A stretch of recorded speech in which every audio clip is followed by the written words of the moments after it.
Welcome to my channel. This is Bridgetti Banda from BLive Media. Live video is still a relatively new but rapidly growing marketing concept. And so for those of you who are embarking on this journey, being authentic and vulnerable, which are both winning strategies, in front of a live video camera can be uncomfortable and somewhat daunting in the beginning.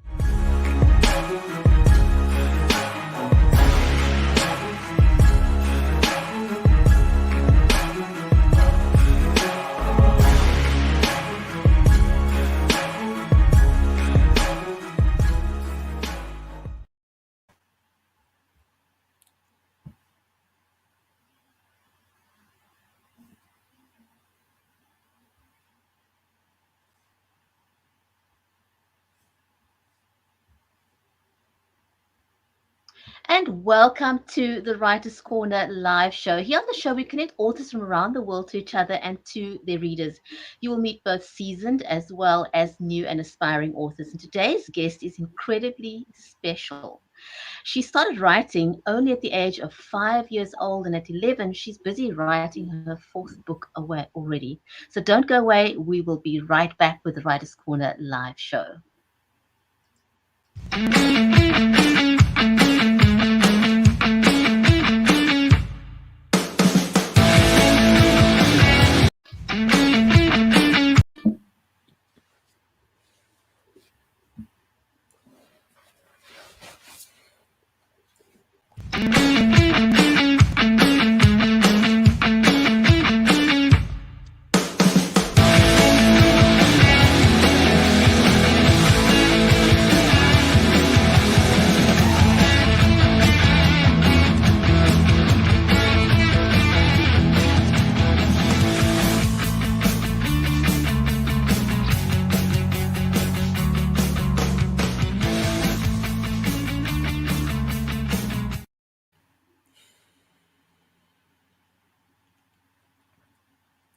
Good morning, Bridgetti. How are you doing? I'm good. We are so excited to be here today on the Writers Corner live show. And we have an amazing author today. We're very excited about her. Her name is Olivia Sherry, and I think she's just an incredible inspiration for kids everywhere who have never even thought about the possibility of being a writer at a young age. They think that's for older people or grown-ups. You know, it's not a possibility for young children. So I think she should be on a poster somewhere, you know, as an inspiration to kids everywhere, globally, you know? Oh, absolutely. So welcome to our audience on Facebook, on LinkedIn, on YouTube. It's great to have you here. I'm Bridgetti Banda from Cape Town in South Africa. And Olivia is an incredibly special guest, as we just said. She started writing at the age of 5 years old. She sold many copies of her books at yard sales and events, approaching people all by herself. How cool is that? I know. And so her first published book was written when she was only 8 years old, entitled Her Nightmare. And by the time she was done, she'd completed her second novel, The Girl in the Swing. Now, she's already famous because she made an appearance on the episode of Janet's Planet and also live on the Today in Nashville show to promote her third book, The Truth About Firefly Meadows. The book is published on Ingram Spark and is available on Amazon. So shall we invite Olivia onto the show and let's hear her story firsthand? Yes.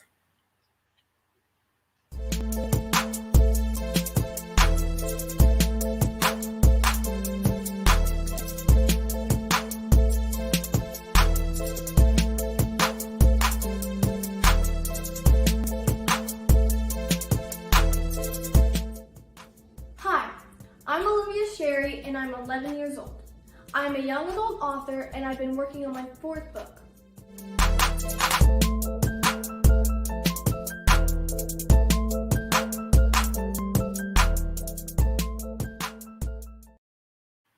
Did you like that intro?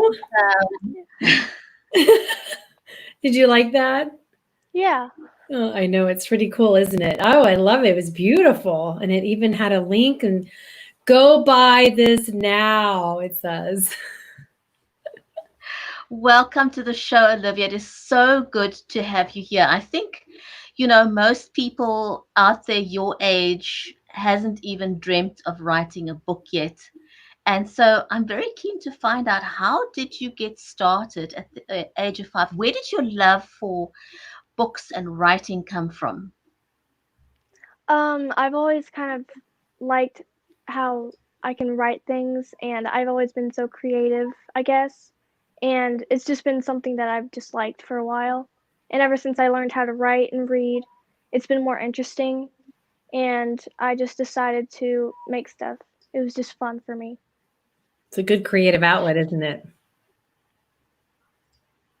Oh, absolutely. So, what was if somebody your age, even at 11, I mean, you started at 5, and I'm still trying to wrap my head around how exactly you did that. How did you come up with your stories? Were they just in your head?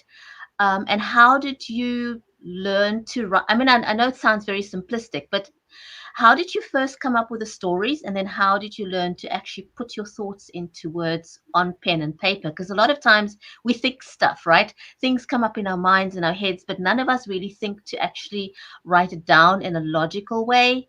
How did you do that? At first, it was mainly just small picture books. I wrote a few words down, but mainly just focused on the pictures. But after I started learning more and more words, it went from there. I remember the earliest idea I had that I turned into a novel was something to do with all the electricity going out and some bad guys hunting down people. It wasn't very good, but I went from there and I made my first few novels. That's awesome. What inspires you at a young age? Like for a lot of writers, I know and this includes me, being out in nature is a huge inspiration for me. If I just go stand out there, boom, then stuff starts to kind of come and flow. Or if I'm kind of stuck, that's where I go. And then it's like, oh, okay. And I get ideas for things. I also, ideas come from being around people, watching stories, watching things that happen in my everyday life. So what are your inspirations? Where do they come from? Well, I think my first book came from Scooby Doo, kind of. I Um, love Scooby-Doo. I watched a lot of their movies and TV shows, and I kind of got a lot of ideas from Scooby Doo, actually. It sounds dumb, but they actually have some pretty good ideas, so I used them. They do. We just got done watching the Scooby-Doo series. Have you seen that one? The one that's it has like 42 episodes in it, and it's in the Crystal Yes. Cove, and the lighting's really very off and 70-ish stranger kind of thing. So Yeah. we're big fans of Scooby-Doo around here. So I think anything that's inspired by Scooby-Doo is good. So Yes, it is. So how did you get, first of all, you had to develop those stories into something you could write down. Did you write more than one draft before you actually had your book? Did you do many versions of it before the actual published one? Or were you able to sort of just right out of the bat write your story and then get it published? How did that work? I made a few drafts, but they were all kind of going the same direction. So, yeah, I didn't really change anything on my from my first draft to my complete book. I have a question. Who does Eh, your editing? Um, it's Ingram Sparks and sometimes me and my parents. Okay, yeah, and Grammarly is a good editing tool for any writers out there and authors, and even anyone who just even blogs. Grammarly is at Grammarly.com is a really great tool for editing stuff. Yeah, I've heard of it. Olivia, I've got a question for you. So, to what extent has your parents nurtured your creativity and your ability to write and get published, or was it a passion that you had and then they simply supported you? It was kind of both. When I started writing, my dad was really excited, and he's mainly a musician, so he didn't know where it came from. But ever since I started writing, he was very supportive, and so was my mom. And every time I finished a new book, he would start asking me questions. Do you have any more ideas? And just any other things. Awesome. Awesome. What is your inspiration for your fourth book? Is it kind of following behind your third book, or is it kind of going in line? Or is it like totally different? Well, most of my books are totally different, but one of my inspirations also came from that Crystal Cove Scooby Doo. Oh, I can't Yeah. wait to read it. Okay, so Bridgetti's going to have to now binge Crystal Cove and Scooby Doo so she can know where your mind is when you're writing. So, I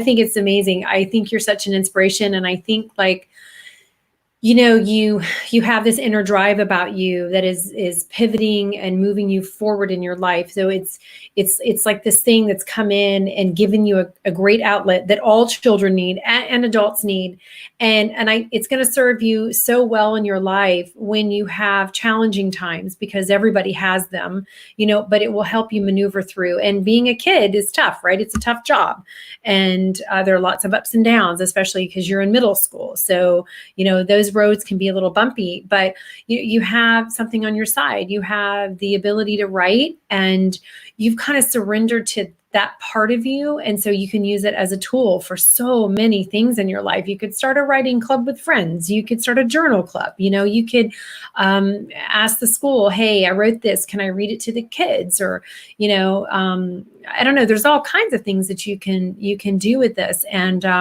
I just think, kids who are getting kind of tuned into their creativity early in life and then following that path and letting it guide them to some extent, instead of getting wrapped up in the woes of life when they're tough, and being stuck and not knowing what you want to do in your life. I think it's just a brilliant thing for a child to be able to do that, because there's plenty of us adults who still go, I don't know what I want to be when I grow up, So you're ahead of the game, right? And you probably get free scholarship. You might get scholarship money to college. So mom and dad will be like, yes. So Olivia, how do you come up with the covers for your books? Do you have any input in how they look finally? Or does your publisher, do you leave it to the publisher? Tell us your process of choosing your book covers? Well, for the truth about Firefly Meadows, we met someone at Barnes and Noble who liked drawing, and she drew a lot of covers for people and authors. And we talked to her, and she wanted to do the cover to my book. And so we kind of hired her, and I kind of sketched out what I wanted it to look like, and she just went from there. And after she finished, we would go over it and make sure everything was okay. But then after that, yeah. So that's how I come up with most of my covers. It's very exciting to see that come to fruition from here on paper. It's a really awesome feeling, isn't it? Mm-hmm. And then tell me also your process of marketing your books.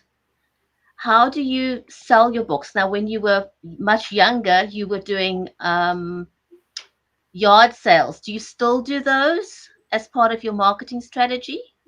No, we kind of ever since the interview on Today in Nashville, I held a release for my novel, The Truth About Firefly Meadows, at Barnes and Noble, and it's on Amazon, and we kind of just promote it. I remember a while ago, about 2 years ago, I had a release thing at this diner. I forgot what it was called, but I mainly just do that kind of stuff now. Right. And tell us a little bit about your latest book, The Truth About Firefly Meadows. Tell us about the story, how you developed the story, and why you think people would like to read the story. Well, the story itself is about these twin girls named Anne and Bonnie, and their parents recently died in a tragic fire, so they're sent to an orphanage. And ever since they got there, weird things started happening. Mysterious deaths and tragedy. Sorry. Yeah, so weird deaths and people got really hurt, and they needed to find out what was happening and why it was happening. And I remember getting this idea from Lakemont, a place where I would, like a cabin place I would go to in the summer. And I was playing with some of my friends, and I don't know when this was, but we just came up with this idea, and it grown from there, and I made this novel. Awesome. Are your friends excited for you? Yeah. Yes. Were they are? Oh, so I know this is a question that we like to ask. Any of the characters based on people in your life, and do they know? Yes, I use a few of my friends' names for names of people in my novels. Mm-hmm. And I describe some of their personalities as people in my novels too. So yeah, and I usually tell them.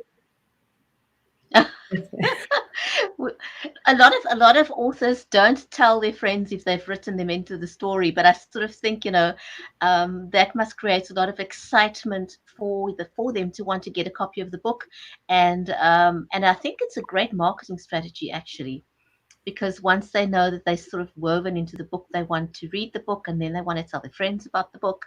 So I think it's good for marketing, right? No, I think it's wonderful. Is this what you want to do with the rest of your life, do you think, right now? It's a huge question at 11 because you got a long road ahead of you to just do all kinds of things. Do you think it'll always be a part of your life, or is this your goal to do this for your life is to be a famous published author, writer, storyteller, or however it morphs, whatever it morphs into? Or do you think it might just be, I might just do this right now because you love volleyball, and you've got probably a lot of other things that you love too to do. So is this kind of what you see for your future? Well, I really want it in my future, and I hope I can. But if it doesn't work out, then I'm still definitely going to write. But yeah, so. Well, you're really ahead of the game. So, I think it's awesome. And you got a lot of time to grow your writing because because you've started so young, it's going to be really fun to watch the changes over the years and your details and the depth and the variation of characters and the development and growth of yourself. I mean, not everybody can say in life that they can actually document that and see that, and that'll be something that you'll have for documentation. It's like an artist, like my Lily, right? And go back and look at like her first drawings or her sister's first writings and stuff, and then where they are now. And it's so cool to see that growth and change over all the years of but to see there's still some similarities. Like there's sort of like a theme that's began it, and that it kind of runs through with you throughout your life. So I think it's pretty cool. So Olivia, tell me, in terms of writing and moving forward, how do it may have been easy when you were 5, but now you're at school. How do you find the time to write while you're doing your schoolwork, and when is your best time for writing? Do you sort of write as you go along, or do you block off specific times in your day or your week that you will spend on writing? Well, it was definitely a lot easier in elementary school. I never realized that middle school would be this hard and busy. When I started club volleyball, we had lots of practices every week, and I would come home at about 9 or 10, and I would just be too tired after I have to do my homework and then go to bed. So at first, it was really hard, but I came up with a schedule. I would mainly work on my story on the weekends and whenever I had time after school. But it's been a lot harder, but I'm just adapting to it at this point. You're doing a good job. And it's good to have a schedule. Even for me, I have to have a schedule for writing. I have to say, okay, tomorrow I'm getting up at 5 o'clock because early morning is one of my best times, which I see, it seems to be that way, Bridgetti, right? With most of the authors we talk to is early morning is their best time for writing. And a lot of them start at the 5 o'clock hour, it seemed. But I think if you don't schedule it, which you've seen, Olivia, life can just kind of come in and just take over. And then you're like, oh gosh, I didn't get that done today, like I wanted to. And then it's frustrating because there's all these words and storylines and characters are just kind of all sitting there in your head, or the edge of your mouth even, or your fingertips, just wanting to come out, and you're being distracted by so many other things in life that don't allow you to get to it. So it's it's grown up. So Olivia, where can people find your, I know all your other books are on Amazon, right? And your new book, Firefly Meadows, is that already available on Amazon? Yes, The Truth About Firefly Meadows you can find at Barnes & Noble and at Indian Lake, Tennessee, and on Amazon and on my website. And same for my other books, except The Truth About Firefly Meadows is the only book on Amazon for now. Okay. All right. Fantastic. So what's next? You working on another book right now? Yes, ma'am. Wow. How far are you in that, with the development of that book? When do you think it'll be ready for publishing, or is it too early to decide yet or think about it? I think that it would be ready maybe at the end of this year or maybe sooner.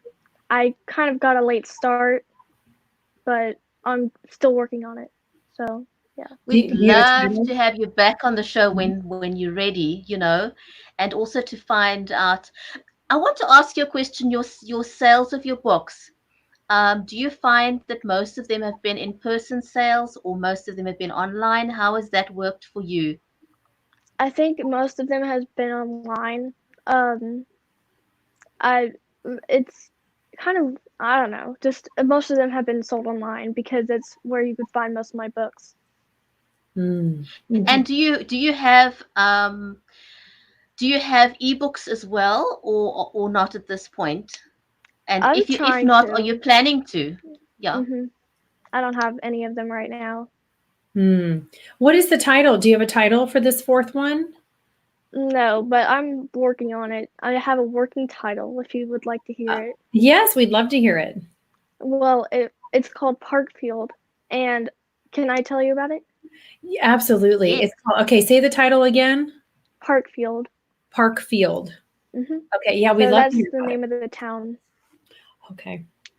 So this girl named Ava, who's based off of my sister, she's in college, and her parents passed away in this car crash. For some reason, I always make some people die at the very beginning of my story. I don't know why. But I was going to anyway, yes. But so she's in college, and her uncle is an investigator, and he's a detective. And she comes home, it's summer break, and she's going to stay with him for a while. And he explains how he has this case, and he would like her to come with him. And it's just very interesting. There's a bunch of like weird twists, and I already have the ending of my story thought of, and it's just really fun, and it might be better than all my books. Oh, that's great. It's interesting how, excuse me, it's interesting how that can happen, that you can see an ending and not even see the beginning yet. And so sometimes people do start at the ending of a book, or they start in the middle. And the whole process is really fascinating, isn't it? Yes. I met R.L. Stine a few years ago, and I asked him to tell me some advice on what he usually does with his stories. And he always said for me to come up with the ending before I come up with the beginning, so you know how to trick the readers.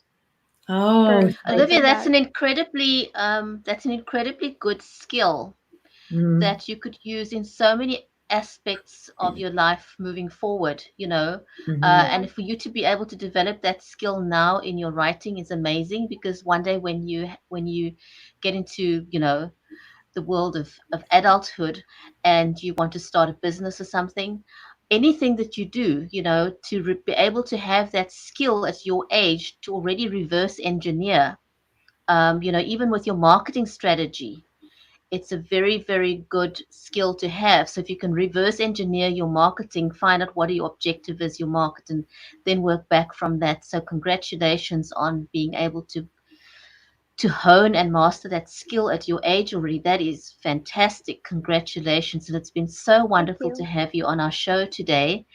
And Thank you we'd for really having me. love to have you. It's a big, big pleasure. And we'd love to have you back, maybe even before the launch of your book when it's ready to launch.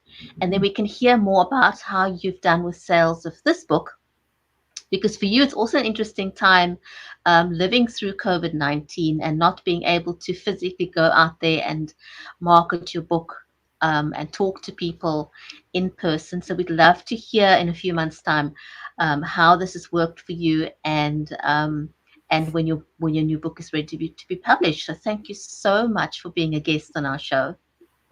Thank Yeah, you. it's really great. Thank you so much, Olivia. We had a wonderful time, and you'll have to keep us posted, and you'll have to, whenever, if you want to, keep you can keep people updated actually in our Writers Corner Live TV group that we have on Facebook. That'd be great. We can keep people updated on how it's going and when your launch is, and then we definitely need to have you back on. So we're so grateful to have you on today and for you to share I think you're a woman ahead of your time, young lady.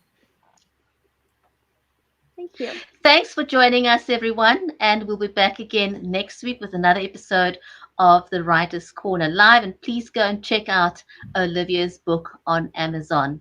Take care and goodbye for now.